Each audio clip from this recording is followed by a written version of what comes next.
We're recording now. Sanskriti, you may start. All right. A very warm good morning to all panelists and presenters.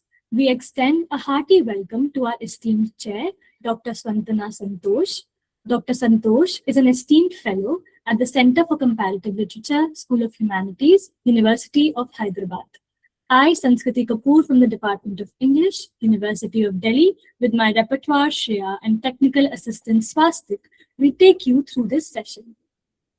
We now request Dr. Santosh to please guide us through this session.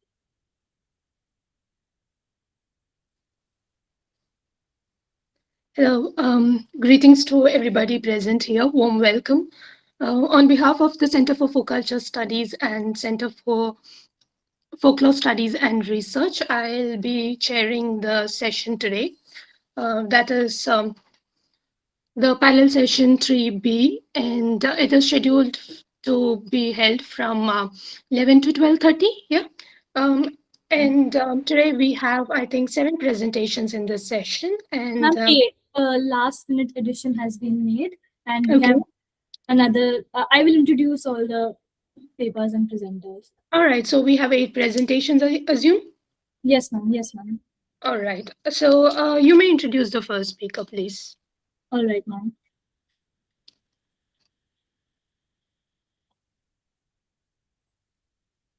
I request our first presenters, Ms. Priya Bisht and Dr. Mandakini Sharma, to present their paper titled Reanalyzing Intergenerational Oral Tradition of the Himalayas.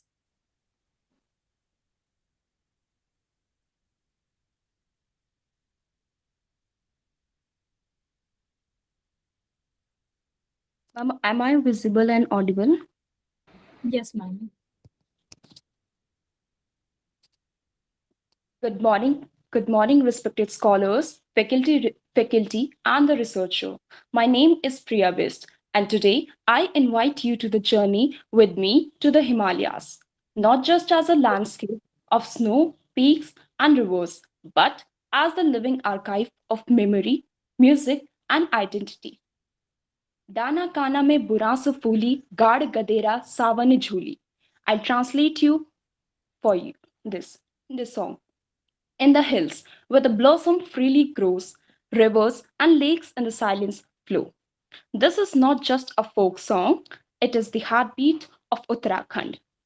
Every verse carries the ancestral wisdom, every rhythm echoes the resilience, and every melody is a bridge between generations. In my research, I reanalyze the intergenerational folk songs of the Uttarakhand. I ask how these songs preserve cultural identity, cultural identity, and how they are being preserved. How do they adapt to the migration, modernization, and global media? And most importantly, how do they continue to connect the past, present, and the future of the Himalayan communities? Today, I will take you through this journey, beginning with the voice of women who carry the folklore and rituals, moving to the custodian like the artist Narendra Singh Negi, Basanti Bisht, who adapt the tradition for the modern audience, and finally, reflecting on how these songs remain as a living bridge despite the globalization.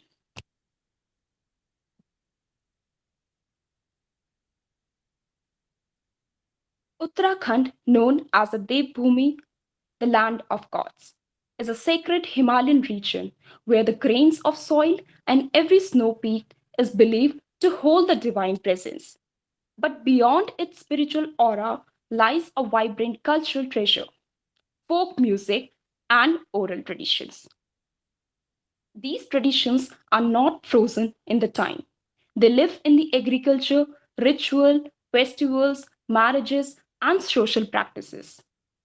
They are performed with the instrument like hurka, dholdamo, ranasinga, and expressed through the dance form like Pandav Leela, Chapeli, and Jhoda.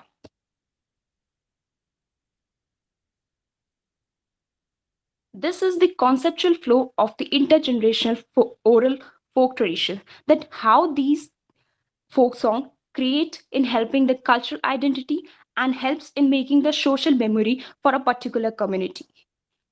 How they are being translated or transferred through the generations. But to understand these traditions deeply, we listen to the voices of scholars who have studied them across the time. Stephen Foyle argues that Uttarakhand folk music is shaped by history, ideology, and media, making it both cultural identity maker and a dynamic practice of the social mobility. Negi focuses on how the Garhwali folk songs reflect the women experiences, emotions, and the social reliabilities, addressing the themes of love, marriage, migration, and resilience. Rawats examined that how the impact of cassette technology on Garhwali and Kumaoni songs highlight how the low-cost media reshape the traditions, performance, style, and the regional identity.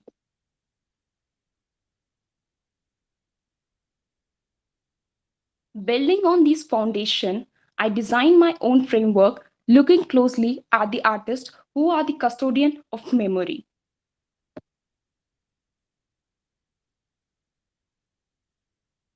With this design in place, my aim becomes clear to explore, document, and interpret the intergenerational significance of the folk music,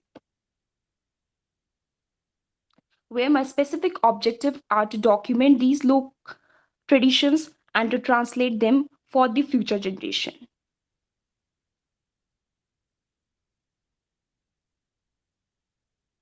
When we look closely, we see that the oral traditions are not just the song, they are the identity itself, woven in the daily life. How they are connecting between the tradition and making the cultural identity. The oral tradition of the Uttarakhand preserve the cultural authenticity and the collective memory, weaving the values, rituals, and the everyday practices into folk songs. How these folk songs are being inspired by the nature and the devotion, which strengthen the communal belonging, providing a framework for to guide the social life. Intergenerational connection through these folk songs. How these folk songs are being creating a bridge between the generations with the elders, passing their melodies, stories, and the cultural meaning.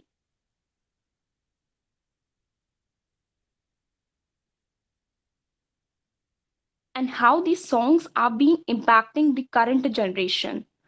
Through these songs, as these songs plays a symbolic link for the migrant, keeping the collective memory alive. These folk songs builds the cultural sensitivity and the historical awareness across the generations. The contemporary sorry ma'am. Please continue. Okay ma'am. And how these contemporary artists are playing the major role for preserving these songs. They are been preserving these songs by their concerts, digital media, which plays an authentic which through which they are presenting their authenticity in the songs.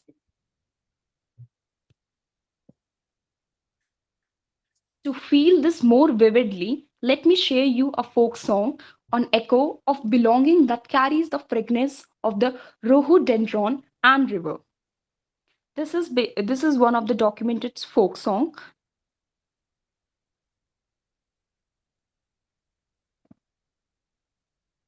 which symbolically indicates one of the regional flower, buras, and the scientific name of it is rhododendron, which blooms in the Himalayas in the upper altitudes up to 1200 to 3000 meter. This flower hold a significant antioxidant properties, mainly blossom in the month of March, April, and symbolize the local heritage and health. Cultural symbolism of this flower is that this is the state tree of the Uttarakhand, the Buras, which represent the cultural heritage of the region. It's deeply tied to the Full Day festival of the Uttarakhand. Talking about its aesthetic appeal, the flower blossom in the stunning shades of deep red, scarlet, and occasionally pink, creating a dynamic contrast against the snowy Himalayan backdrop during the March and April.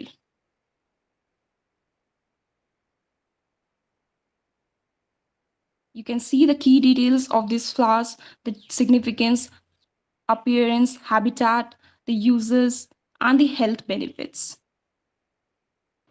Ma'am, I would like to remind you that each presenter will only get 10 minutes. So please, I would Sure, request you to conclude in that. sure, ma'am. These songs remind us that the folk music is not just the past, but it is the present, alive and evolving. And that brings me to my conclusion. These are Right. some of the. Yes, ma'am. Yeah, thank you, Ms. Priya, for taking us through the intergenerational folk tradition. Okay, ma'am. Thank you, ma'am.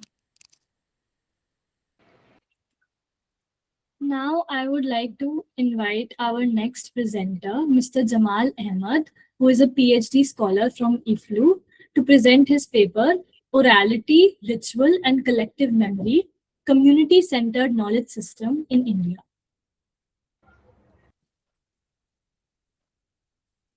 Good morning, respected chair, distinguished scholars, and fellow participants. My name is Jamal Ahmad, and I'm a PhD scholar in English literature at the English and Foreign Languages University, Hyderabad. So it is a great pleasure and privilege to present my paper at the third International Young Folklorist Conference. The title of my paper is Orality, Ritual, and Collective Memory, Community-Centered Knowledge System in India. In this paper, I examine how knowledge in the Indian cultural context has historically been produced, preserved, and transmitted through oral traditions, ritual performances, and collective memory embedded within community practices rather than relying solely on written texts. Many indigenous knowledge systems in India continue to function through performative and participatory cultural forms. So, Indian civilization has historically preserved and transmitted knowledge through diverse epistemological frameworks that extend beyond written texts. While textual traditions such as the Vedas, Upanishads, and classical philosophical treatises have long been acknowledged as important sources of knowledge, a significant portion of Indian intellectual and cultural heritage has been maintained through oral traditions, ritual practices, and collective memory embedded within communities. These systems function as dynamic repositories of knowledge that sustain cultural continuity, social values, and historical consciousness. The Indian knowledge system is therefore not confined to formal institutions or written archives. Rather, it is deeply rooted in continuity practices where knowledge is performed, embodied, and collectively remembered. Folk performances and ritual enactment, storytelling traditions, and seasonal festivals play as essential role in the transmission of ethical values, cosmological beliefs, and historical narratives across generations.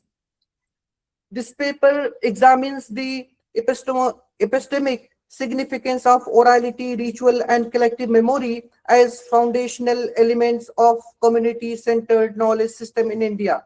By exploring the historical background of these traditions and analyzing their role in shaping cultural knowledge, the study highlights how communities act as custodians of knowledge, production, and preservation.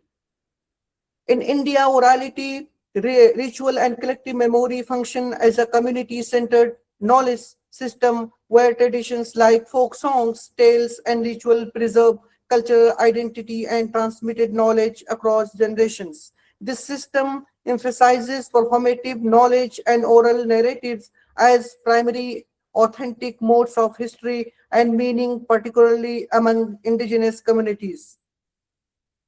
The origins of India's oral and ritualistic knowledge traditions can be traced back to ancient times, long before the widespread use of written manuscripts. Knowledge in the Indian subcontinent was transmitted primarily through oral recitation and memorization. The Vedic tradition provides one of the earliest example of this oral epistemology. The Vedas were preserved for centuries through highly sophisticated mnemonic techniques and were transmitted from teacher to disciple through recitation. This method ensured both accuracy and continuity, demonstrating the remarkable capacity of oral cultures to sustain complex bodies of knowledge without reliance on written documentation. Ritual practices also formed a crucial component of this knowledge system. Religious ceremonies, seasonal festivals, and community rituals functioned as embodied forms of knowledge that connected individuals with cosmological beliefs, moral values, and social norms. These rituals were not simply religious acts but also served as pedagogical processes through which cultural knowledge was transmitted. Over centuries, these oral and ritual traditions evolved alongside written cultures, while the introduction of manuscripts and later print culture expanded the scope of knowledge preservation. Community based practices continue to function as a living archives. Even in contemporary India, many communities rely on oral storytelling, ritual performances, and collective memory as important means of preserving cultural identity. Orality as a knowledge system. Orality refers to the transmission of knowledge through spoken word, storytelling, performances, and memorization. In many traditional societies, including those in India, oral tradition function as a primary sources of historical and cultural knowledge. Unlike written texts, oral narratives are dynamic and adaptable, allowing them to evolve according to changing social contexts. One of the defining characteristics of orality is its performative nature. Oral knowledge is not merely spoken, it is enacted through gestures, music, rhythm, and audience's participation. Storytellers, performers, and community elders act as knowledge barriers who interpret cultural narratives for new generations. Through these performances, complex historical events, mythological stories, and moral lessons are communicated in accessible and engaging ways. Another important feature of orality is its collective dimension. Unlike written texts that are often associated with individual authorship, oral narratives belong to the community as a whole. Stories are shaped by collective participation and reinterpretation, ensuring that they remain relevant to contemporary social realities. Moreover, oral tradition often function as a repositories of ecological knowledge, social ethics, and practical wisdom. Folklore frequently contains information about agricultural practices, environmental conservation, and social harmony. These narratives encode valuable knowledge that has been accumulated through generations of lived experience.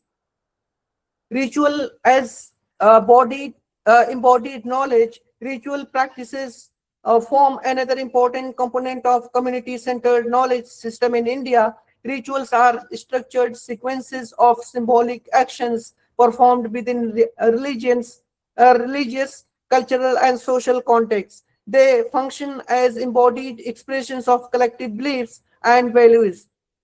In many Indian communities, rituals serve as pedagogical tools through which individuals learn about cosmology, ethics, and social responsibilities. For instance, festivals such as Diwali, Holi, Pongal, and Navratri are not only celebratory events but also moments of cultural education.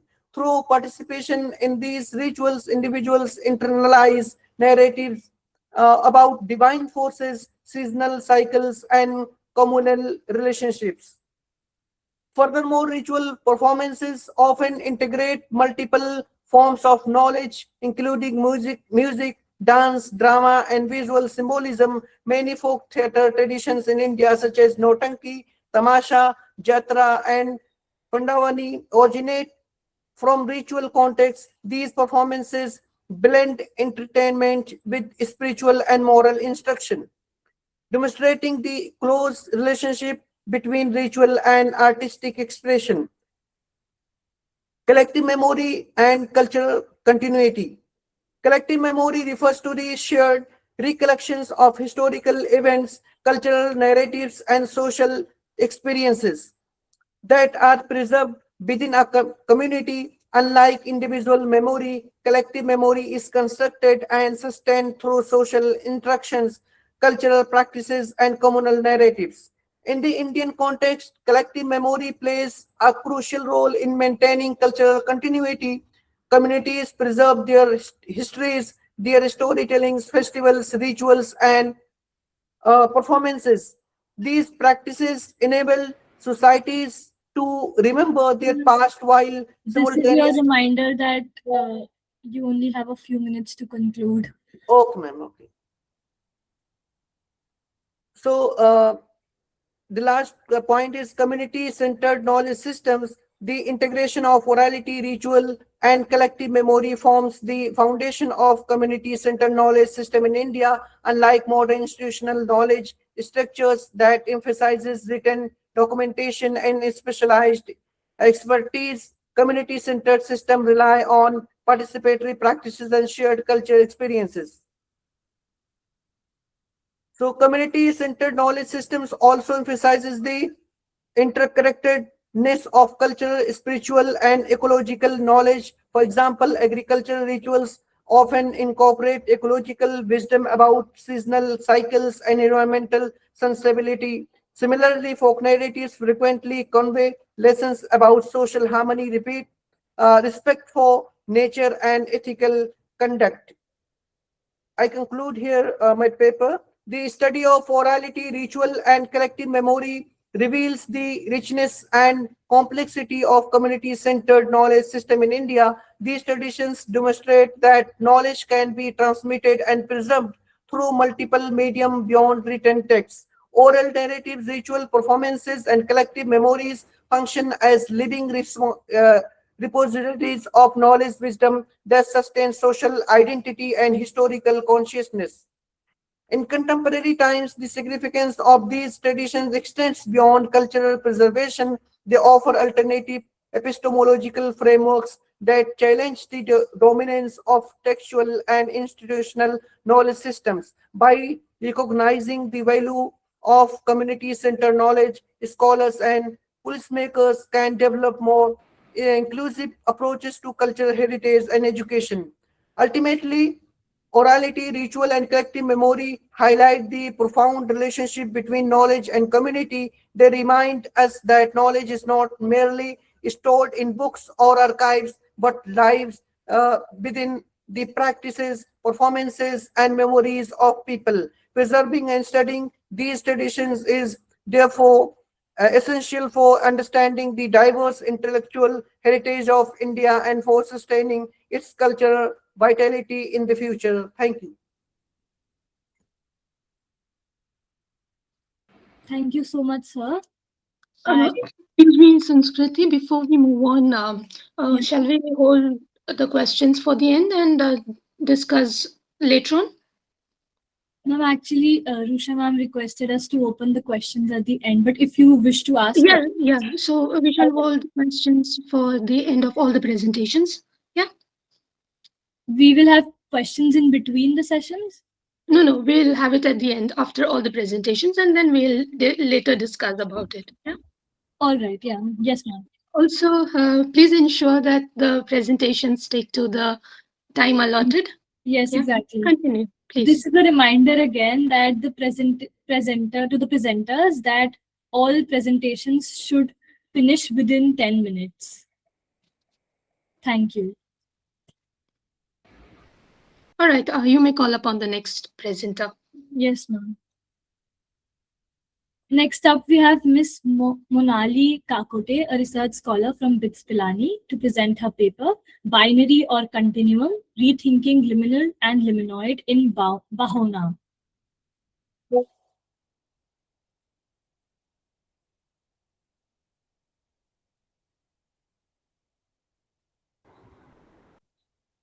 Good morning, everyone. Just a second, I'll just share my screen. Sure, ma'am.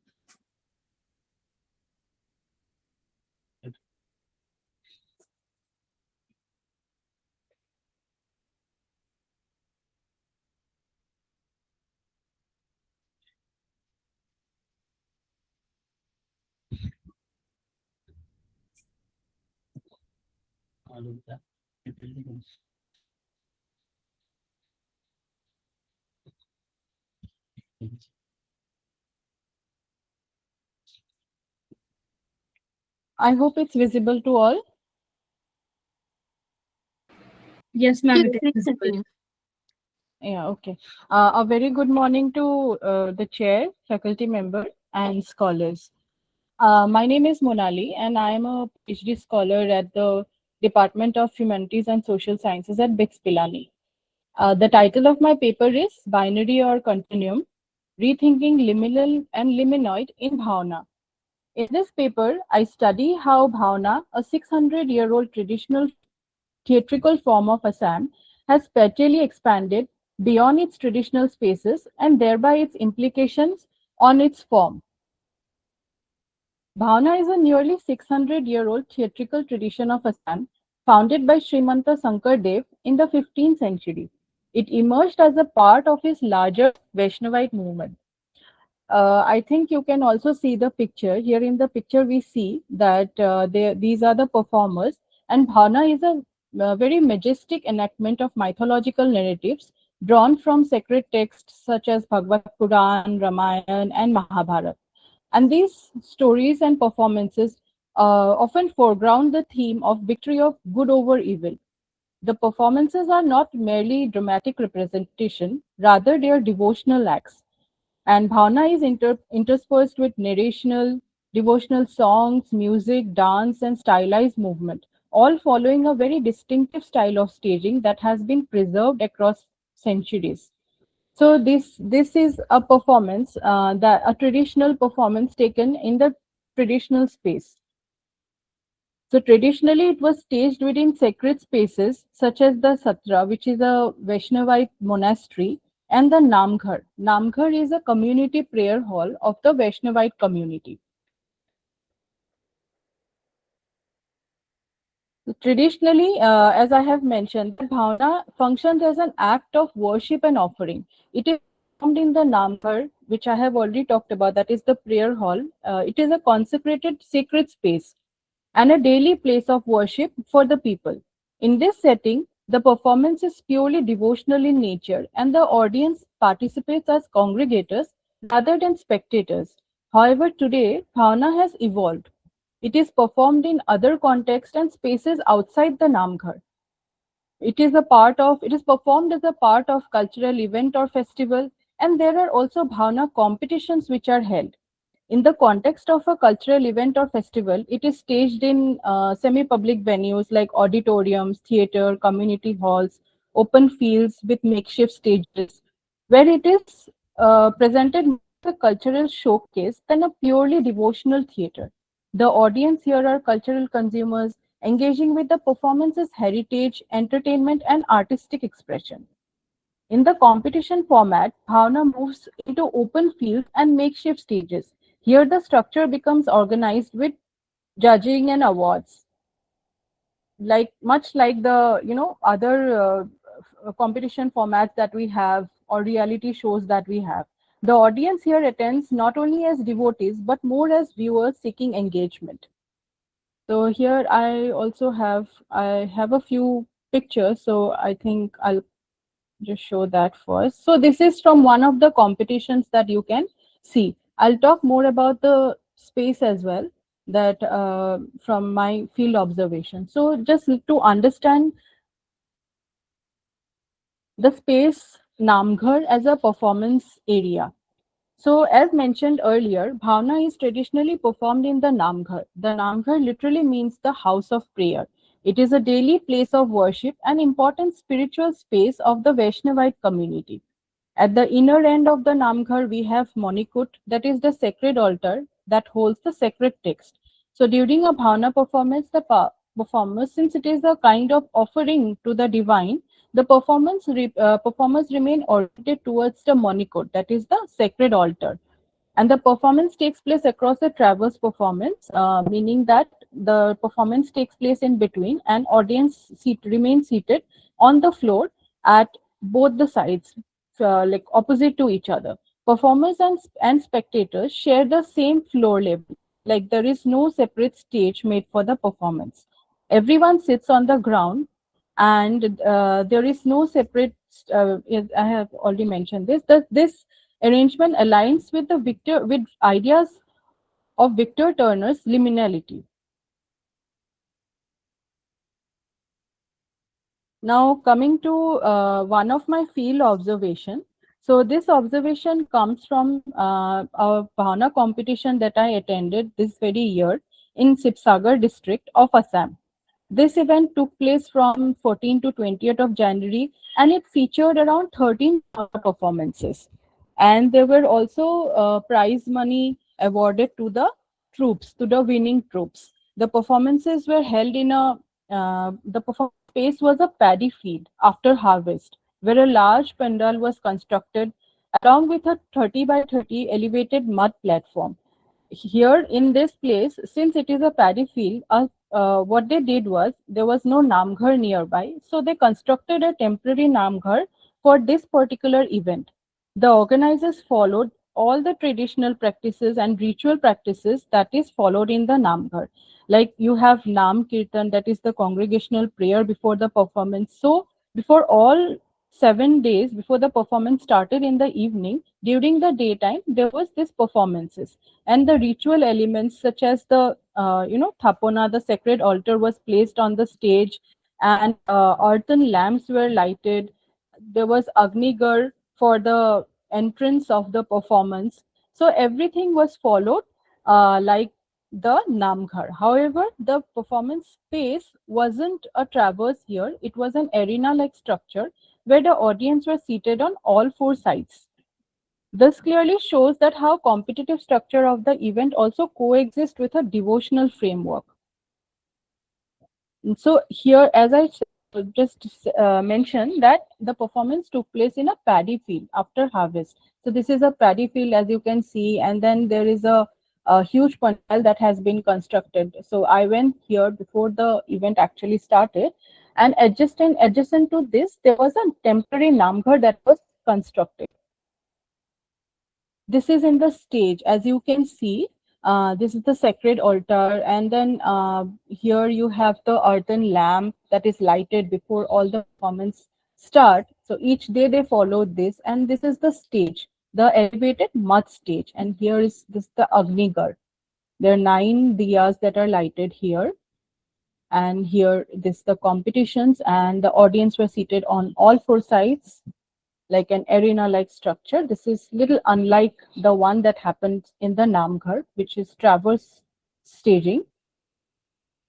And this comes from another field observation, and this was performed here at National School of Drama in New Delhi as a part of their Bharat Rang Mahotsav, which is an annual festival. So here a troupe came all the way from Dibrugarh, and they performed a Bhaona. So here, this performance stage was in the central lawn of NSD, and a makeshift wooden elevated stage was constructed here, with all the ritual markers such as the This sacred is your seal. reminder to please conclude in a few minutes. Yes, sure.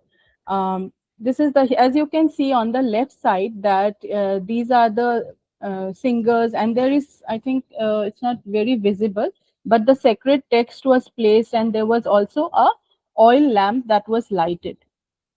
But here you can see that there are a lot of colorful lights, colorful lighting, and as since it was more of a cultural performance, there was applause Rather than very devotional gestures, there was applause. So this illustrates the how there is a hybridity in the liminal liminoid experience in contemporary Bhaona.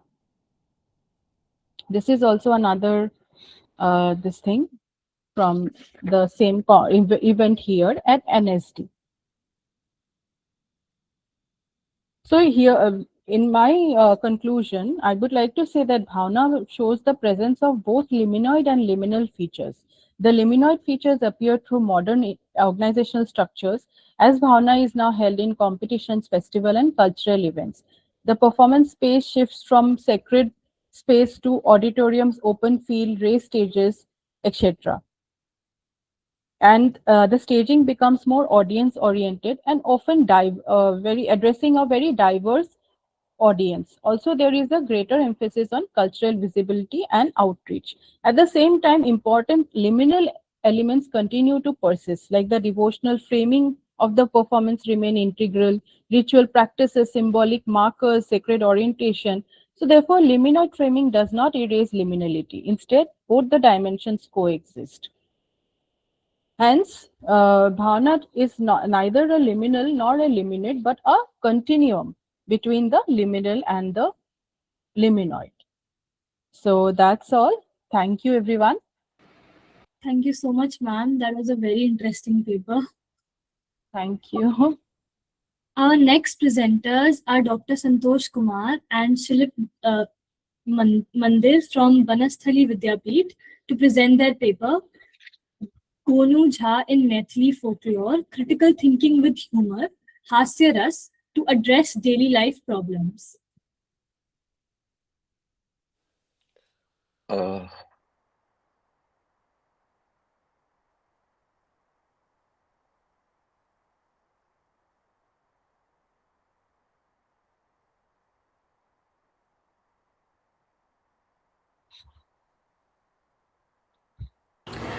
Dr. Santosh, are you present here?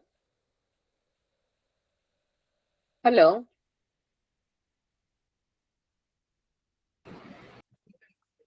Dr. Santosh. We did see someone from Mumbai. Yes, I think he is not here. We may proceed to the next one. Okay. We will be proceeding to the next presenter. Mr. Somjit Haldar and Dr. Shatanuka Banerjee from NIT Durgapur to present their paper, The Patua Pinocchio, Relocating a Fairy Tale Narrative Within Bengali Popular Imagination.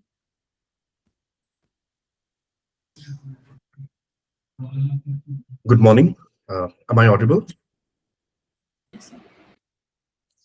So this is going to be a joint paper presentation with my supervisor. So I'll be presenting the paper on behalf of the team. So let me share the screen first.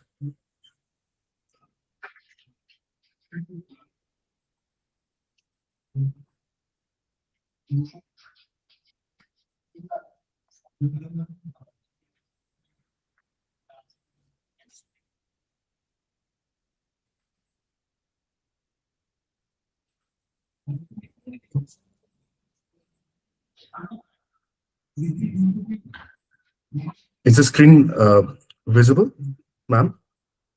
Yes, sir, the screen is visible. Thank you. Thank you so much. So very good morning. And the topic of our presentation is The Patua Pinocchio, Relocating a Fairy Tale Narrative Within Bengali Popular Imagination. So as you can understand from the very title, this is about a book which is an adaptation of the very familiar story of Pinocchio, the Italian story of Pinocchio, which has been adapted in a very different style, which relocates the story within Bengal and the Bengali popular imagination through the idiomatic use of Patochitro motif.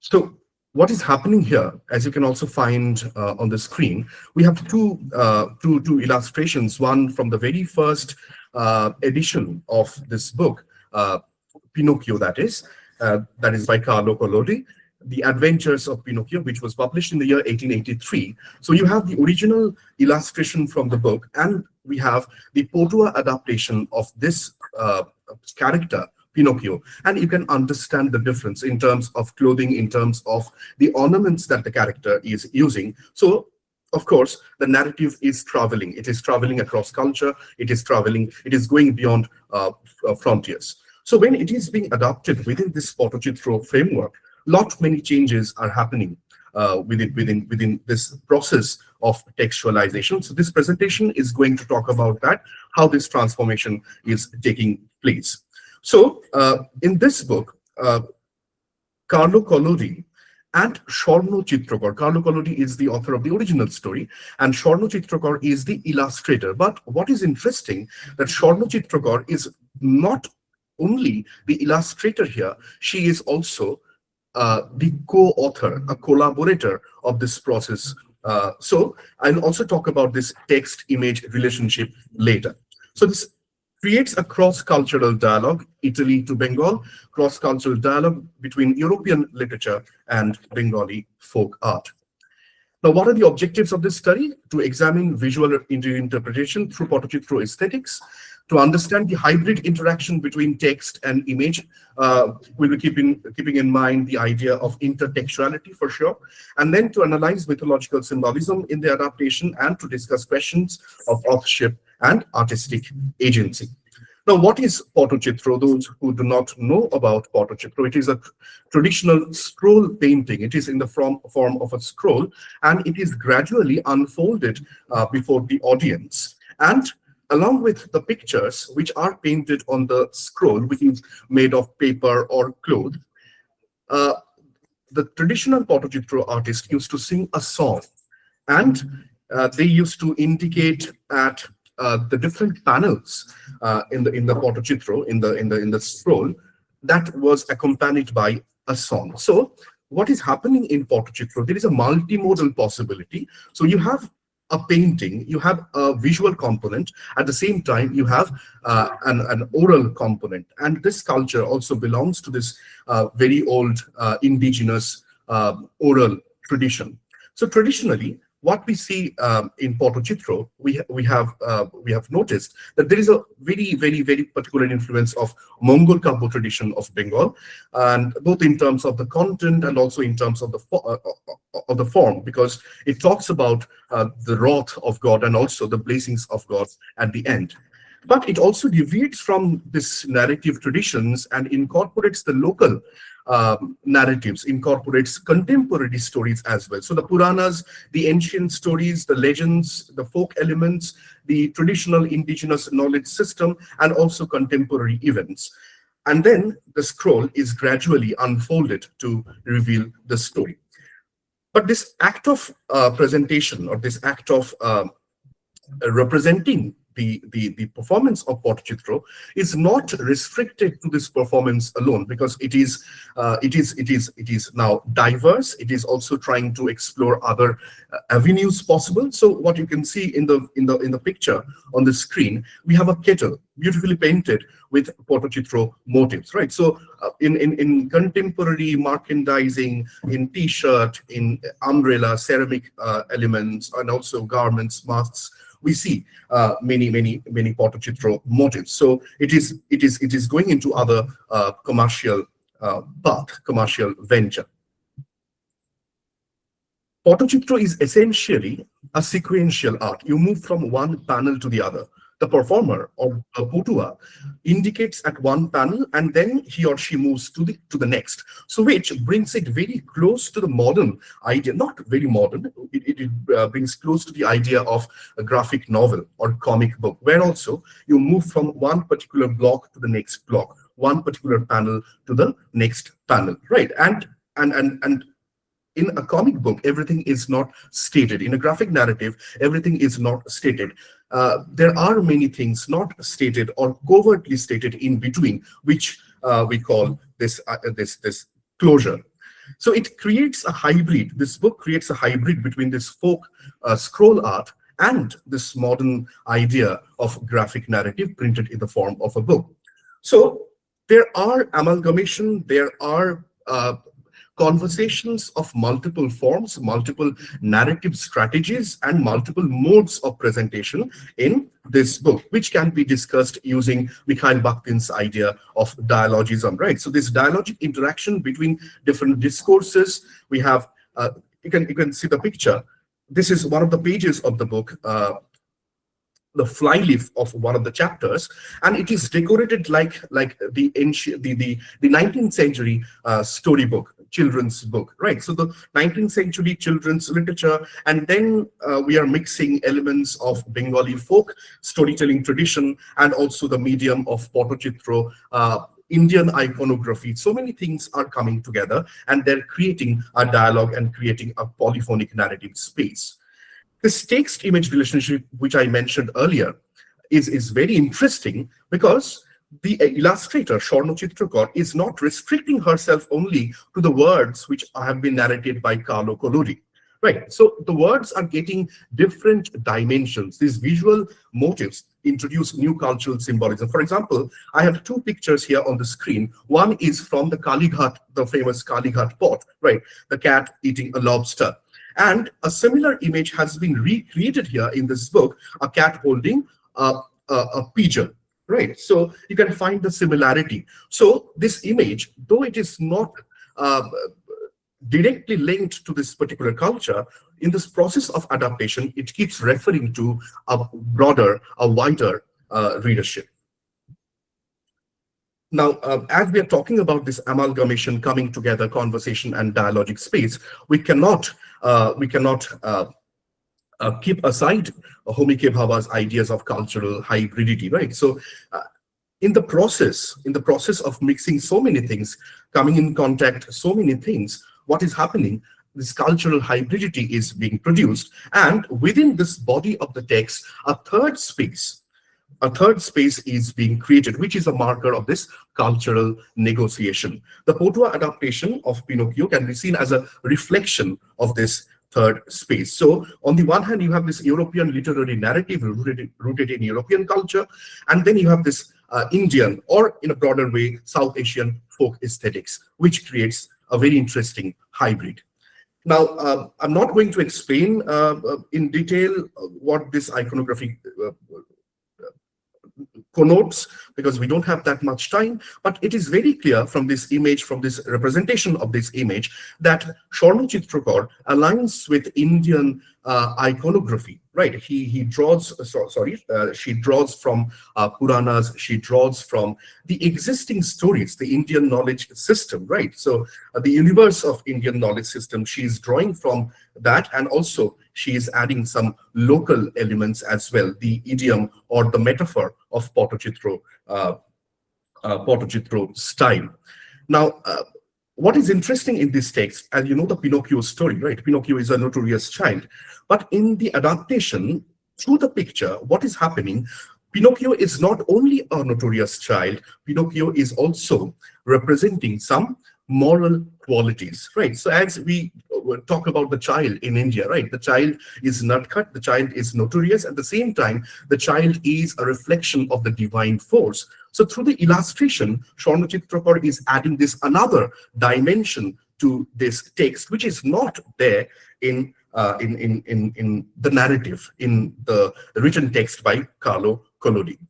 Now, another interesting fact, and here comes the idea of feminine agency and also the idea of authorship, how Sharma Chitrakar reinstates her authorship in this text.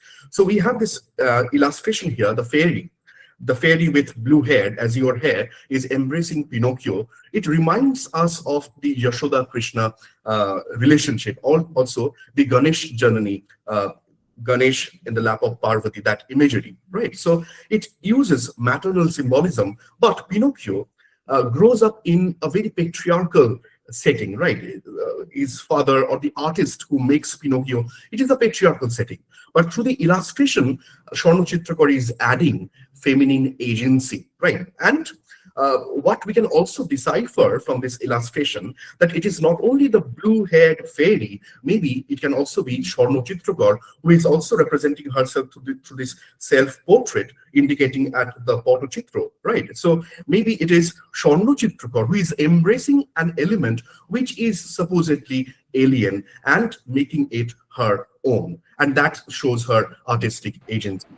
So I conclude the Potua Pinocchio demonstrates cross-cultural narrative transformation using these strategies. Indigenous visual traditions reinterpret global literary texts, and it also creates a hybrid narrative combining text, image, and also the underlying performance. And it foregrounds the creative authority of the Potua artist. It shows how global stories evolve within local cultural frameworks. Thank you, sir, for that absolutely wonderful paper, and we got to learn a lot. Thank you so much. I now request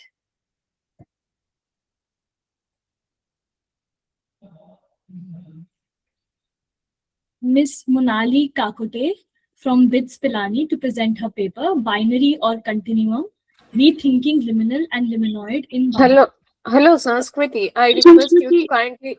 Hi, yeah, Santwana, ma'am. Yeah, so I think we've already done with it, right? Oh, I'm sorry. So, Dr. Santosh is in line now. Oh, yeah. yeah, all right. Yeah, we'll go ahead with Dr. Santosh Kumar's presentation. Yeah. Hello, namaste everyone.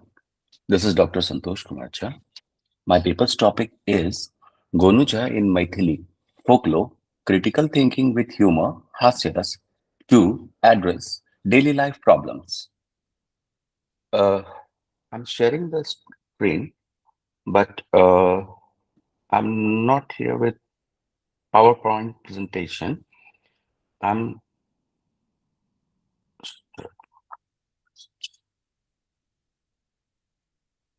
Because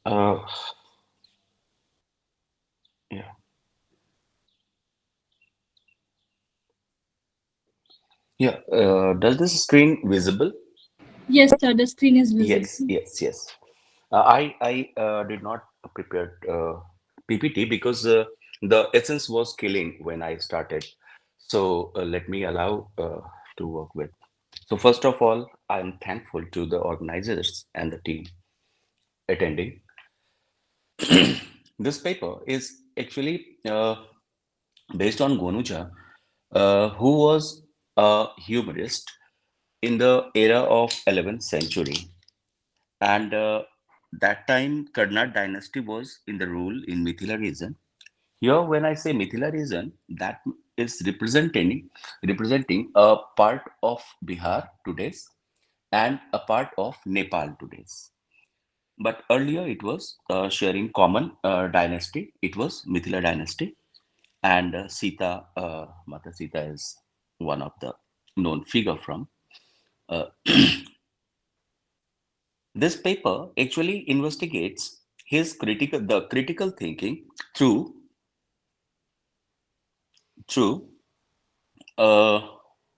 his daily life issues, whatever a common human deal in natural conditions.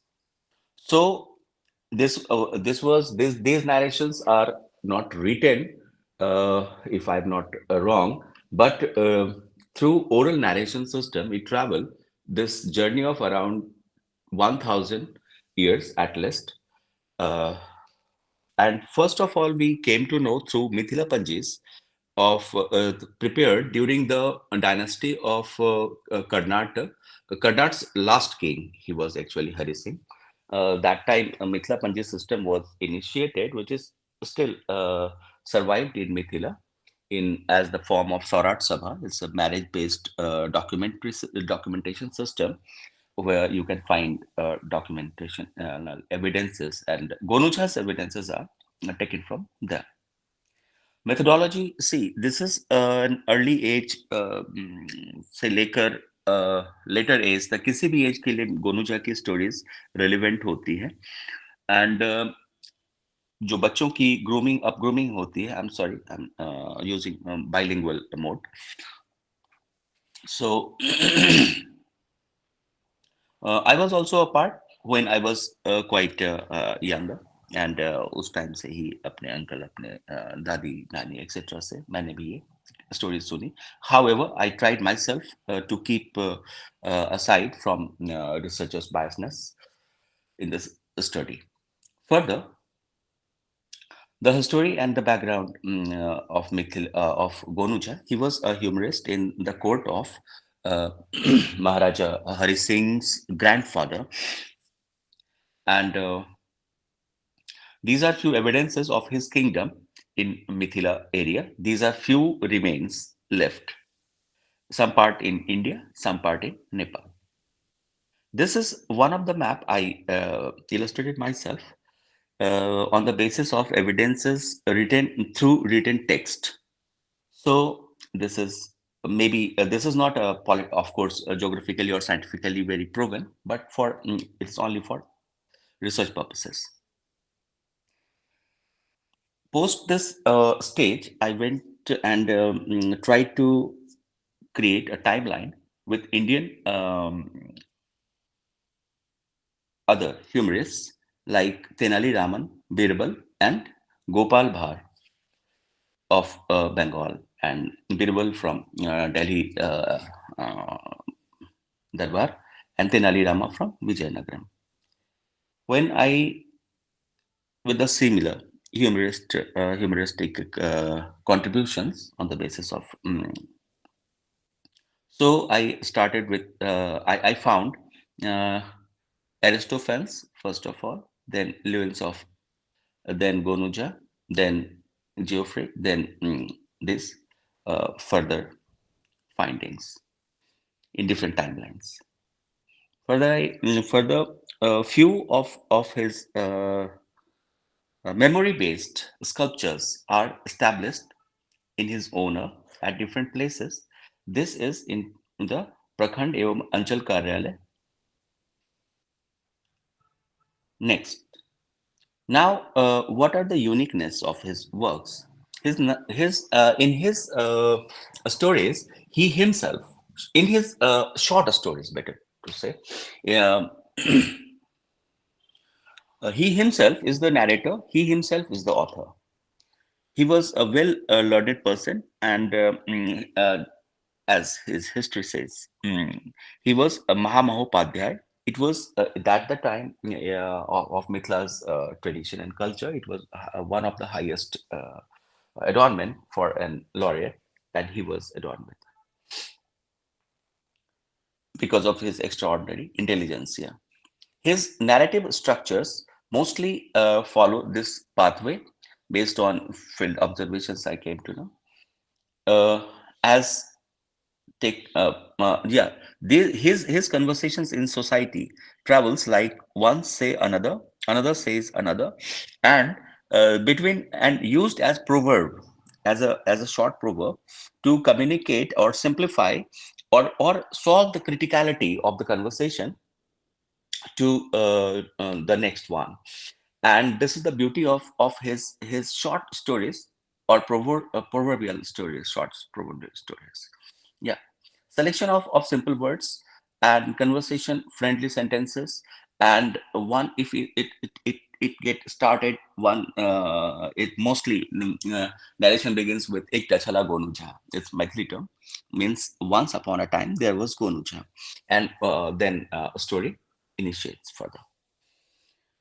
His cognitive strengths were memory and retention, long-term retention, the practical application, and socio-cultural impacts. Among memory retention, easy to memorize, recallable for long-term memory, and reduces need to repetition. Then practical applications may easy to communicate, easy to apply, guides problem solving. And third, socio-cultural impact. Fun in groups, remain contemporary a long time, forms knowledge depth, and shapes logical intuition. Further, how it helps in the his stories and narrations impact on the critical thinking So now begin with this part, cognition wisdom, cognitive wisdom. In this part, easy to memorize, remain contemporary a long time because human behaviors are same, whether it was 2000 years ago or today, because basic instincts and requirements are similar in society. Most of easy to communicate, fun in group, forms deep seated knowledge, reduces need for repetition, safe intuition, etc. Easy to apply and recallable in and stored in long-term memory, unconscious. The second section, sustainable logic, sociological implications further. The art narrative structure. Narrative structures are very simple. Problem statement, daily life issues, simple solutions, and humor mixing, and then further the end of the conversation. Impact on audience. The question starts from daily life findings here, and it solves human in daily life. And further, this is the ecosystem, works in one's mind. Then key features, simple plots, illustrative language, consistent flow in content sequences, logical arguments, humor, consistency, ending with laughter, big laughter, bilkul blasting wala laughter, and beginning with ek ka chala ganucha, right? Now, in next segment, the traditional Shruti against, yes, materialistic documents. See, materialistic documents are always dependent on some This is your substrate. reminder to please conclude within a few minutes. Some substrate like paper or talapatra or tamrapatra, but his narrations are based on oral structure and so independent. During this era, it travels from grandparents to parents, then children, then upcoming generation, and to the mass. Here, yes, and now these days the remote spread through mobile and etc. like services. During this long phase, Mithila underwent with multiple problematic eras, and like Mughal and British colonization in Mithila, like other parts of India, Indo-Pakistan separation. I'm talking about the part which is now called as Bangladesh, but Indo, of course, that part was deeply affected this zone. Then mass deaths by pandemics like swine flu in early 90s, and COVID and similar, etc. In last 1,000 years, we may not have histories even. Earthquakes जो वहां आती रहती हैं, हर साल बाढ़ आता है, so बाढ़ की वजह से भी बचाव हुआ, और the great drought of Bihar, we all are aware of Bihar and Bengal. It was in that era, the Bengal and Bihar was not separated and the part of a common political structure. Now, it story narrates through early age grooming to brain mapping, storyboard narration, self-imagination, storage in brain for long time to use, application of learning wherever required in daily life, solution with ease. And this is the segment. Now, this next part is adaptive thinking. Boruja's structures are rejecting the existing teaching pedagogies, like where rigid curriculum is there, passive reception is required, and rote memorization is required. Nahi aaya samajh mein to rat lo.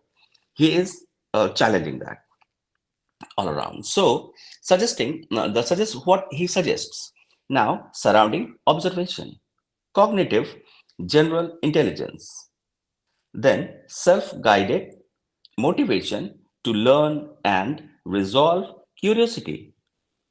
Then the next part is inspires for action. How to act? Narrative oriented learning. Improves problem solving skills, improve contextual understanding, improve adaptive thinking abilities, enhances overall or enhances critical thinking abilities. Now, real world problem solving abilities. Post learning problem solving approach is here. Then the growth curiosity, exploration. आप आगे भी इस पे काम करो. This is the solving of a problem is not the end of the error. So it will arrive and you have to resolve following the similar line, right? Then and last but not least, resilience through narratives. See, in everyone's life, everyone at individual level, at society level, at culture level, right? So everyone is here representing all 3 pointers. Very Now, sorry good to times interrupt, sir, but and we are short on time. okay, let me conclude this part. So, good times and bad time. So when you are into good time, joyful engagement, cultural connections, shared pleasure, etc. involves. And when you are into bad time, the confrontlessness, resilience building, finding strength is required. So you enter into this zone, stories, internalized wisdom, and self-motivation. This is required in both times, right?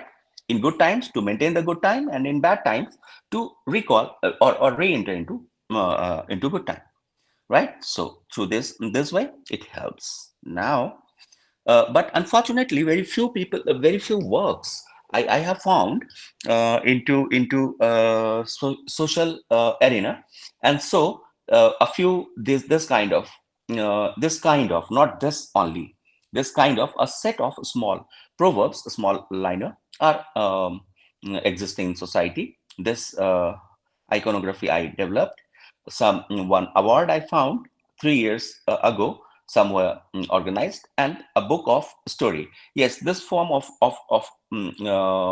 stories you can find in Amazon and lots of other platforms, Flipkart and etc. But remaining three are not on, at least very rare on to document. So this way, this journey has ended and not ended. I have a set of prototypes, if you like, I could share. Uh, so this was the story of Gonuja, and I don't think I have to conclude here, because see, every research is a journey, I believe, and journey never ends. So this is just a part which I experienced, and so I don't have anything to conclude properly. I have, but I don't wish to conclude. Stop sharing, and how could I share screen? Mm, okay. Okay. Just a few moments. I require some more time. I'm technically very poor in handling this new era tools. I think I cannot open. I'm sorry, but I have sufficient amount of prototypes to share with. Okay, fine. Thank you everyone for listening. Bye-bye. Thank you so much, sir. We are now moving to the next presenter. We invite Mr. Tathagat Gautam from St. Stephen's College, University of Delhi, to present his paper titled Cradles of Absence, Migration, Maternal Voice, and Vernacular Knowledge in Eastern Indian Folk Lullabies. Excuse me, I think you might have skipped me. Oh, I'm so sorry. Can you just maybe check Swapnil Shashar? Yes. I request Ms. Swapnil Shashwat from JNU to present their paper titled Digital Folklore and the Future, a case study of Raji, an ancient epic. Yeah, sure. I'm sharing. And since we are on a time crunch, I'll just jump right in. Yes. I hope my screen is visible. Yes, it is visible. Okay. Folklore has traditionally been understood as a body of cultural expression transmitted through oral storytelling, communal performance, and shared social practices. As Alan Dundes argue, folklore should be understood not as a fixed archive of ancient customs, but as a dynamic cultural process continually reshaped by changing social contexts. Similarly, Dan Ben Emis conceptualizes folklore as artistic communication in small groups. Interactive media such as digital games have introduced novel modes of storytelling that allow audiences not only to consume narratives, but to actively participate in them. This resonates with Henry Jenkins' concept of participatory culture, where audience function as active contributor to the creation of text rather than being passive recipients. Within this evolving media landscape, video games have emerged as a particularly compelling platform for the reinterpretation of mythological and folkloric tradition. By combining visual design, spatial exploration, interactive mechanics, enable players to inhabit narrative worlds. The Indian action game Raji, an ancient epic, offers a striking example of translating narrative into playable experience. Developed by the Indian studio Nodding Head Games, the game follows the journey of a young girl Raji, who is chosen by the gods to rescue her brother Golu and confront the demon lord Mahabalasur. Drawing from Hindu mythology, the game situates its narrative within a stylized world inspired by northern Indian cultural landscapes, art, and architecture. Since its release, reviewers have praised the game for attempting to represent a cultural ethos largely absent in mainstream gaming. The developers themselves describe the project as a game world set in ancient India, emphasizing themes of authenticity and cultural representation. This paper argues that Raji, an ancient epic, should be understood as a site of emergent digital folklore. The integration of regional aesthetics with mythic storytelling demonstrates how folklore traditions can continue to evolve in the age of digital media, transforming folk memory and narratives into participatory and widely circulating cultural forms. Raji is a stunning work of art that reimagines mythic memory while incorporating mythological elements such as divine intervention, cosmic conflict, and the figure of a chosen hero guided by divine forces.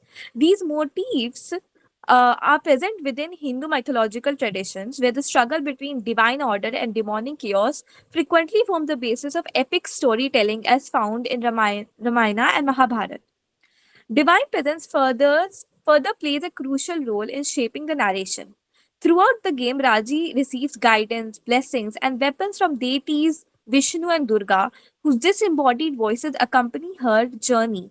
In this way, Raji transforms mythological storytelling into a narrative experience where traditional cosmological themes are reinterpreted through mechanics and storytelling of digital gameplay. Uh, Coming to visual aesthetics, beyond its narrative engagement with mythology, Raji constructs its visual world by drawing on multiple artistic folklore traditions associated with northern India. The art style of the game has been described as being inspired by the Pahari school of miniature paintings, which form part of the broader Rajput school of painting, which was in turn influenced by Mughal artistic styles. These influences appear in game's environment through mural-like surfaces, illustrated panels, and ornamental patterns that resemble traditional narrative painting. Stylized figure, decorative design styles, vibrant color patterns evoke the visual language of painting traditions, while several in-game artwork depict mythological episodes such as the origin of goddess Durga and the rise of demonic forces. This performative dimension of storytelling is closely linked to the tradition of South Asian puppetry as well. Within the narrative backstory, Raji and her younger brother Golu travel as a part of a carnival troupe. While Raji performs as a tightrope walker, Golu narrates mythological tales from puppet shows that resemble the traditional Rajasthani Kathputli style puppet shows, which served as an accessible medium for transmitting epic stories and cultural memory to local audiences. The game employs Tholu Bomalata, the shadow puppetry tradition of Andhra Pradesh, which dates back to the 3rd century. Thomu Bamalata is performed by traveling entertainers who present mythological ballads using leather puppets projected onto illuminated screens. This tradition is considered as an important precursor to the infamous Indonesian puppet theatre Wayang, which is also employed in the game. This stylistic choice has received both critical and popular attention for drawing on non-Western storytelling tradition. The game thus constructs a layer mode of digital storytelling. Puppetry adds a meta-narrative layer in the game. Within the game, Golu performs traditional Kathputli shows in the carnival as a mean of livelihood. At the same time, the game's major events are presented to the player through shadow puppet cutscenes inspired by Wayang and Bomalata styles. This creates an interesting meta-narrative function where folk traditions operate simultaneously as cultural practice and narrative form. In addition to its visual style, Raji uses architecture and landscape as important narrative devices, turning the game's spatial environment into a medium for storytelling. The player moves through temples, palace complexes, marketplaces, and fortified settlements that together produce a mythologically inspired cultural geography. Much of this environment visually resembles architectural landscape of Rajasthan and northern India. Monumental gateways, layered ramparts, elevated courtyard, palace terraces allow the player to move through spaces that resemble historically fortified cities. The design of these fortified spaces bear visual resemblance to major Rajasthani landmarks such as Mehrangarh, Jaising, and Chittorgarh forts. These sites are known for their massive defensive walls and intricate stone carvings. Alongside these regional influences, the spatial environment also has trans-regional architecture and decorative elements. Indo-Islamic and Persian influences appear through geometric tile patterns, Persian-style carpets in the market area, decorative objects encountered throughout the environment, such as ceramic vases that resemble Chinese styles. The environment also contains several elements that reflect European global design that is conventional in video games. So features such as drawbridges, barrels, stained glass windows, and mechanical water wheel system are derived from architectural and technological tradition historically associated with Europe or Mediterranean settings. Such elements are frequently used in fantasy game design and appear in Raji as a part of a broader ludic system where players navigate fortresses, activate mechanisms, and solve spatial puzzles. Traditional symbolic motifs such as circular mandala patterns appear in puzzle sequen- puzzle sequences and narrative flashbacks, visually representing fragments of Raji's childhood memory and family life. By integrating such motifs into interactive games, the game transforms cultural symbolism into narrative imagery and playable mechanics, and the mechanics in turn transform these architectural spaces from static backdrop into active narrative devices. By adopting elements of folk performance into digital narrative form, the player assumes a role similar to that of an audience member within a folk performance, witnessing and participating in an unfolding narrative Miss Swapnil, through this is your interaction with the reminder to game world. please conclude. Yeah, sure, I'm concluding. The presence of these trans-regional and global influences also reveal that folkloric narratives, when translated in the digital world, are inevitably transformed by global perspectives and interactions. This process illustrates how folklore in digital media not only preserves mythic memory but also transforms and reshapes it through interactive and globally accessible platforms. Okay. Uh, While folklore has historically been transmitted through oral narratives, ritual practices, and communal performances, contemporary media like games integrate mythological themes, visual aesthetics, and elements of folk performance into its design. This constructs a digital environment that reflects the symbolic and narrative richness of Indian cultural heritage. As media environments evolve, folklore traditions may increasingly find expression in platforms where storytelling is shaped not only by creators but also by interaction of participants. Digital games therefore represent a significant side for the future development of folklore. Games like Raji and Ancient Epic reflects the potential of digital media to extend the life of folklore traditions within contemporary global spaces. Rather than functioning solely as entertainment consumerist product, such games can disseminate regional folk artistic traditions and knowledge into forms accessible to global audiences. In doing so, it demonstrates how folklore remains dynamic and adaptive, capable of evolving alongside technological changes. This emergence of digital folklore in interactive media reflects not the disappearance of tradition, but its continued transformation in response to the possibilities of the digital age. Thank you. Thank you so much for that very interesting paper. We now invite Mr. Thagat Gautam from St. Stephen's College to University of Delhi to present his paper titled Cradles of Absence, Migration, Maternal Voice, and Vernacular Knowledge in East Indian Folk Lullabies. And since we are already running short on time, I please request you to. Thank you. Am I audible? Yes, you are audible. Okay. Good afternoon, everyone. Myself, Tathagat Gautam. I will be presenting my paper titled Cradles of Absence, Migration, Maternal Voice, and Vernacular Knowledge in Eastern Indian Folk Lullabies. Lullabies belong to one of the most intimate forms of oral literature, present in nearly every culture. They share certain structural characteristics such as repetition, soft rhythm, and melodic simplicity. These qualities help calm infants and create a soothing atmosphere. But instead of merely comforting children, they frequently express adult anxieties, social realities, and emotional reflections. Especially focusing on Eastern Indian folk lullabies from the regions of Assam, Bengal, and Odisha. I will be exploring the narratives of migration, labor, separation, and waiting included in them. It has been long observed that lullabies of the Eastern Indias contain these motifs of migration, which are a part of their economic lifestyles. The mother, who herself is a migrant, leaving her maternal home in a young age, searches for familiarity in the distant land. Left alone to be a caregiver in her daily life, the comfort of having familiar faces around her becomes a dream she yearns for.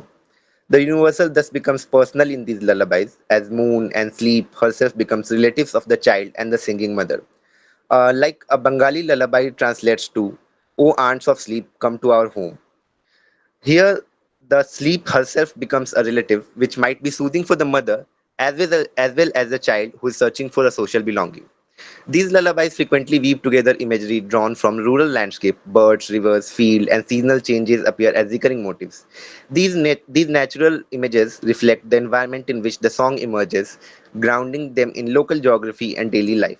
Yet beneath these gentle references, one often finds subtle indications of absence. Fathers traveling in distant places, relatives working far away, people trying to cross a river, or journeys that take loved ones beyond the village. Such imagery reflects the historical reality that migration has been a recurring feature of economic life in these parts of India. These movements create emotional and social gap within households. As caregivers, often mothers and grandmothers remain behind to raise children and maintain domestic life. The dual burden of household and child rearing becomes a part of these songs, as rarely there is any other medium apart from these songs to channelize their hardships. Within this context, lullabies become spaces where the experience of absence is acknowledged. The maternal voice frequently refers to someone who has traveled far away or promises that an absent figure will return with gifts and stories. These promises serve both practical and emotional purposes. For the child, they provide reassurance and sense of connection to distant relatives. For the singer, they offer a way to articulate hope and longing without transforming the lullaby into a lament. The maternal voice occupies a particularly significant role within these traditions. While lullabies may occasionally be sung by fathers or other caregivers, they are overwhelmingly associated with the mother's voice. This association gives lullabies a distinct perspective within oral literature. Unlike public songs performed in festivals or communal gatherings, lullabies arise from a private domestic spaces where emotional expression can be more candid. Through the act of singing, mothers and grandmothers transform everyday caregiving into moments of reflection and storytelling. Many such stories contain imagery that reflect journeys and waiting. River, boats, roads, distant markets appear as symbolic marker of mobility. In regions such as Assam and Bengal, rivers play a central role in both livelihood and travel. They connect communities by simultaneously marking the distance between home and other places. When lullabies mention crossing rivers or traveling beyond hills and forests, they evoke the broader world that lies beyond the domestic sphere. The motive of river landscape acts as a boundary which keeps the mother caged and the father distant. Waiting becomes another important theme within these songs. The maternal voice often reassures the child that someone will return soon, bringing toys or small treasures. These objects carry symbolic significance. Migrant workers returning home commonly bring small gifts for children, turning such items into tangible signs of reunion. Within lullabies, the promise of these gifts become a poetic representation of hope and anticipated return. For example, a Bodo lullaby translates to, "O moon, if you can't come, give me a banana. O moon, if you can't come." The gift becomes a replacement for the absence of the care and love, and the moon and other natural motifs become the missing family figures. Even in a Bhojpuri lullaby, the mother asks the moon to bring a golden bowl filled with food, recalling the promises of riches and a better life which was supposed to replace their hungry existence. A lot of times, food is promised to the child, depicting how the mother only had these promises to offer the hungry child in times of famines and floods. The hope of a different future for the child, where they can break out of the vicious cycle of poverty and migration, is often a recurring theme. In Assamese tradition, mother expresses her dreams to see her child as Bormanu, a great man. The hopeful dreams involve the child becoming a rich man in some distant land, or in case of daughters, a prince of some far off kingdom marrying her. The cheerful promises parallel the dreams of the migrant laborers who, since the colonial times, have been promised riches in those distant lands, only to be trapped in economic slavery.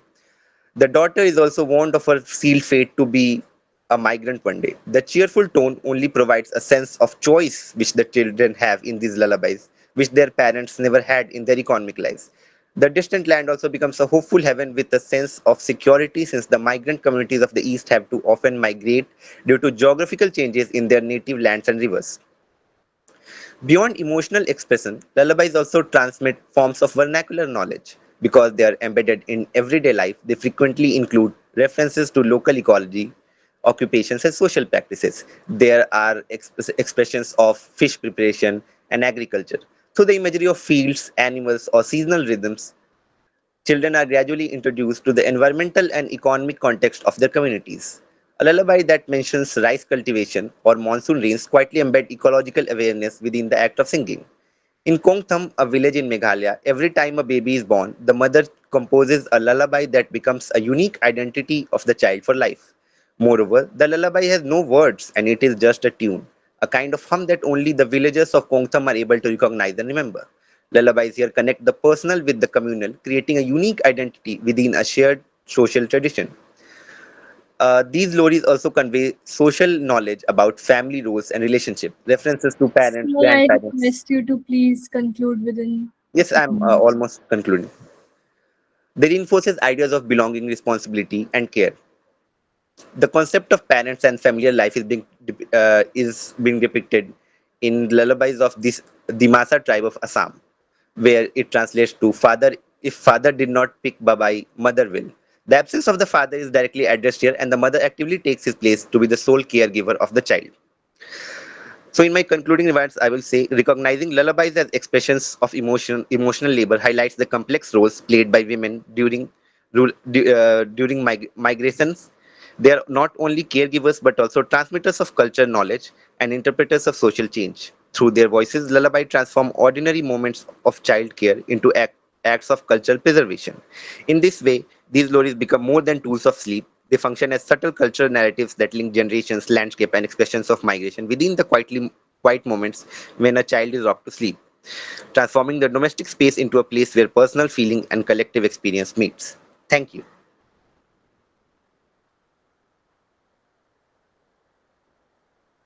Thank you so much for that very good paper. Now we invite the final presenter, Miss Suchismita Ghoshal from IGNOU, to present her paper titled When Spirit Heals the Mind, Shamanism, Ritual Performance, and the Ecology of Psycho-Spiritual Knowledge. Am I audible? Yes, you are audible, ma'am. Uh, Good afternoon, everyone. Thank you for the opportunity to present my paper. And my title is When Spirit Heals the Mind, Shamanism, Ritual Performance, and the Ecology of Psycho-Spiritual Knowledge. My research examines shamanic healing practices as vernacular psycho-spiritual knowledge systems that are deeply embedded within ritual performance, cultural symbolism, and community life. Rather than interpreting shamanism as superstition or as merely symbolic religious activity, this study approaches it as a living therapeutic tradition. In many communities, ritual healing becomes a way through which people interpret illness, emotional suffering, and social imbalance. These practices therefore offer important insights into how culture, spirituality, and psychology interact within indigenous systems of knowledge. Second slide, please. Context of the study. Across many regions of India, especially within indigenous and rural communities, Healing traditions continue to exist outside institutional medical systems. These practices often combine herbal knowledge, ritual performance, mythological narratives, and ecological understanding. Within these traditions, illness is rarely understood as only a biological condition. Instead, it may be interpreted as a disturbance in spiritual balance, emotional harmony, or the relationship between individuals and their surrounding environment. Shamanic healing represent one such system in which ritual specialists attempt to restore balance through symbolic mediation, trance, and community participation. Next slide, please. Research problem. So, here in this paper, we see how, despite their long historical presence, shamanic traditions have frequently been misunderstood or dismissed within academic and institutional frameworks. Colonial anthropology often categorized these practices as primitive superstition, while modern biomedical perspectives tend to view them as irrational or unscientific. Such interpretations obscure the complex psychological, ecological, and symbolic knowledge embedded within these traditions. As a result, many important indigenous healing practices remain marginalized within contemporary discussions of health and knowledge systems in a holistic way. Next slide, please. So, in response to this gap, the paper raises several key research questions. First, how do ritual practices such as trance, rhythmic sound, chanting, spirit mediation function as psychospiritual healing processes within vernacular traditions? Second, how does ritual performance influence emotional and psychological states, allowing individuals to interpret and release distress within culturally meaningful frameworks? And finally, what role does collective participation play in transforming healing from an individual experience into a shared social and spiritual process? Next slide, please. Conceptual framework. So the study adopts an interdisciplinary framework drawing from folklore studies, medical anthropology, and indigenous knowledge systems. Folklore studies help us understand ritual as a cultural performance shaped by narrative, symbolism, and tradition. Medical anthropology allows us to examine how different societies conceptualize illness and healing beyond purely biological explanation, and which leads us to abstraction from a holistic and wholesome view of healing. Meanwhile, indigenous knowledge frameworks emphasize the importance of local epistemologies and lived experiences. Together, these perspectives allows us to view shamanic healing as an embodied cultural practice rather than simply a medical intervention. Next slide, please. Ritual and altered states of consciousness. So, a central element of many shamanic traditions is the use of altered state of consciousness. Through rhythmic drumming, chanting, dancing, trance like meditation, the healer enters a state that is believed to facilitate communication with spiritual realms. From a psychological perspective, these ritual processes can create an environment where emotional distress is expressed, interpreted, and symbolically resolved. The ritual, therefore, acts as a structured cultural performance that transforms personal suffering into a shared narrative of healing and restoration. Next slide, please. The shaman as mediator. Within these practices, the shaman plays a crucial role as a mediator between visible and invisible realms. The shaman is not simply a ritual performer, but also a healer, interpreter, and cultural guide. Through a symbolic language, mythological references, and performative actions, the shaman translates illness into culturally meaningful explanations. These interpretive processes help individuals make sense of suffering and restores psychological and social equilibrium. Next slide, please. Community and collective healing. So one of the most distinctive and significant features of shamanic healing is its collective dimension. Unlike biomedical treatment, which primarily focuses on the individual body, ritual healing often involves the participation of family members, neighbors, and the wider community. Through shared belief, ritual performance, connectivity, and emotional solidarity, the community becomes an active participant in healing process. In this sense, healing is not merely about curing an individual, which is very extractive, but about restoring harmony within the broader social and spiritual ecosystems. Next slide, please. Contemporary relevance. So, reinterpreting shamanic practices and traditions as psycho-spiritual knowledge systems allows us to reconsider alternative approaches to mental health and well-being. In contemporary context, where the discussions of psychological stress, trauma, anxiety, disorder, emotional imbalance are increasingly prominent, indigenous healing traditions offer valuable insights into holistic models of care that integrate culture, spirituality, community support, lifestyle, and self-regulation. Recognizing these traditions also contributes to broader efforts to decolonize our own knowledge systems and acknowledge the value of vernacular epistemological frameworks. And now the last slide, conclusion. In conclusion, shamanic healing practices should not be viewed as relics of the past or dismissed as irrational beliefs. Instead, they represent dynamic and adaptive knowledge systems that integrate mind, body, soul, as well as environment and spiritual realms. By examining these practices through interdisciplinary perspectives, we can better understand how ritual performance functions as a culturally grounded form of psycho-spiritual therapy, which actually connects everybody together in a communal healing process. Recognizing the significance of these traditions ultimately contributes to a more inclusive understanding of health, culture, and knowledge in this contemporary world. Dhanyavad. Namaste. Thank you so much, ma'am.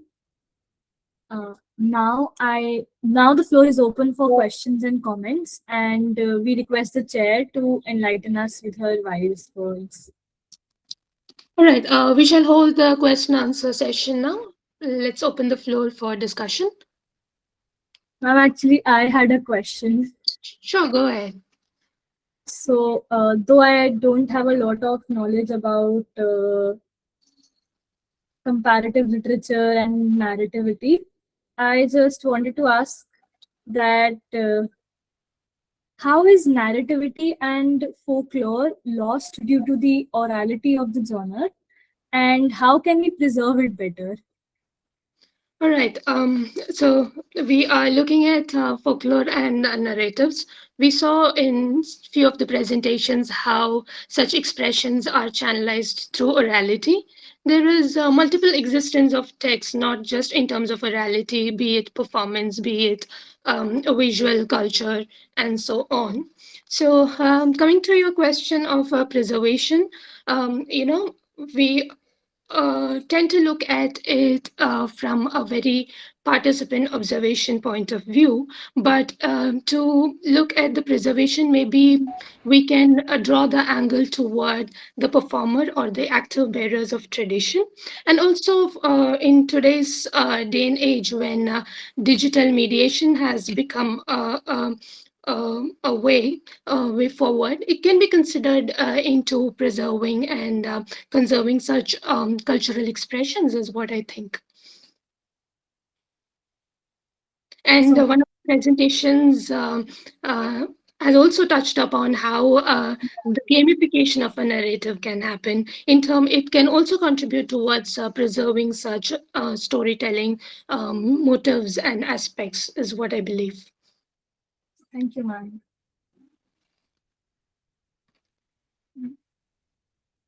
So, any questions, any particular remarks or suggestions for the paper presenters? The floor is open for discussion. We encourage the presenters to ask questions from ma'am. So I think I will ask a few questions if anybody would like to answer. So many of you were working on vernacular expressions, especially in terms of narratives, and some of you have quoted translations of such expressions. So I was wondering, how would you go about the translation of such folk expressions? How do you try to retain the originality or the essence of it while translating? So I was wondering if anybody would like to comment on it.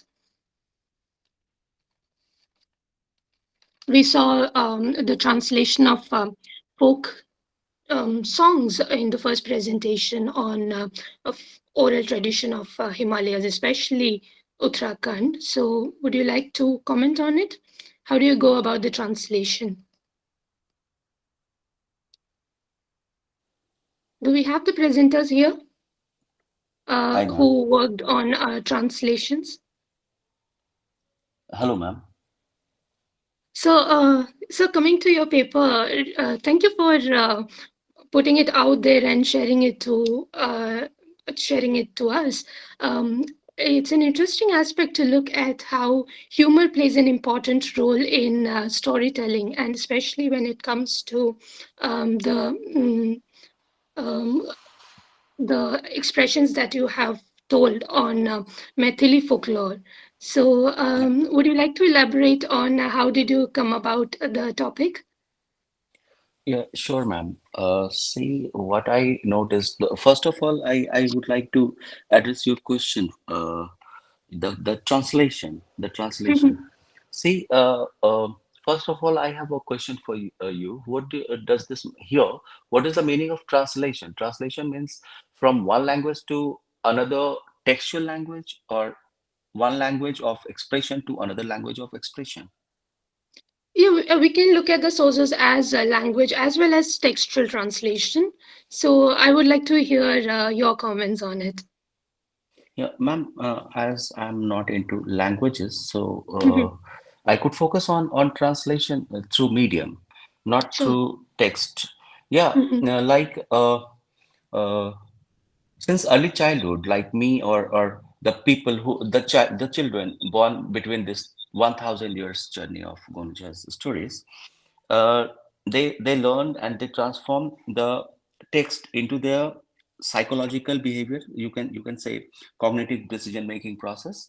So there it was in that form, but unfortunately I did not find much more exploration, multidisciplinary exploration here, where outside the book the things are I mean outside the texts things were much explored. So, like here, I did this translation in different ways. I attempted. Maybe it's not okay to anyone, but that is different. That is different. Like here I attempted one to create one bookmark. So here one narration like his is dependent on his story. Gonu Jha ki Barod, matlab Gonu Jha's ox, for plowing purposes in his agricultural field. So this is a you can say the short narration, visual textual narration. This bookmark is carrying. Similarly, I translated this idea this way.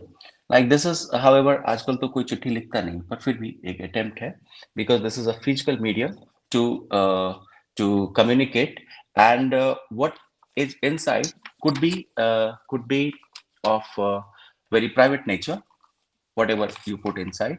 But this at least this goes to in the eye through the eyes of some people, maybe most of them they are postal departments people, but still this carries a statement. This is again based on same story of Gonuja's Parab. In another way I attempted, I'm sorry I have pieces, so like here as calendar. so that at least for a month one can notice what is going and so कम से कम 12 stories तो इस तरीके से explore की जा सकती हैं. I attempted this on Talpatra. Okay. Sorry. Sorry. Yes, this is Talpatra. Yeah. And Talpatra के ऊपर मैंने इसको attempt किया कि एक story I'm है. very sorry to narration. interrupt, but our other sessions are in progress, and if anyone Okay. is interested to join the keynote session, they can proceed and do that. Sure, sure. I'll Sure. just put in the concluding remarks. Yeah. Thank you. Thank you And so. you can ask questions. That is not an issue. No, Just that's I'm okay. making an I think announcement we are, here. we are running short of time, so we'll Yeah, try to yeah, ma'am. quickly wind up. Yeah. Thank you, sir. That's really fascinating, to know how translation operates at various levels. Yeah. So Yeah, I'll from move different to the mediums. Yes, concluding- ma'am. Yeah, I'll move to the concluding remarks. Sure. I would like to thank and congratulate all the presenters for bringing in diverse inputs and insights into the entanglement of vernacular and also its sustenance through varied regional expressions. We had a look at how this variation stemmed from oral traditions of Uttarakhand to community-centered Indian knowledge system to theatrical forms of Bhaona or to the fairy tale narrative and multiple existences of texts in Bengal to humor in Maithili folklore, to the gamification of folk narratives in terms of Raji game, and folk lullabies in Eastern India, and the shamanic healing also. So thank you for putting in various perspectives and making the conference beautiful. Thank you very much. I hope you join us in the upcoming sessions as well. All the best to everybody. Yeah. Thank you, Thank you. Sanskriti and Rusha. Thank you all for joining. All presenters were commendable. We now request you to please carry on with other sessions.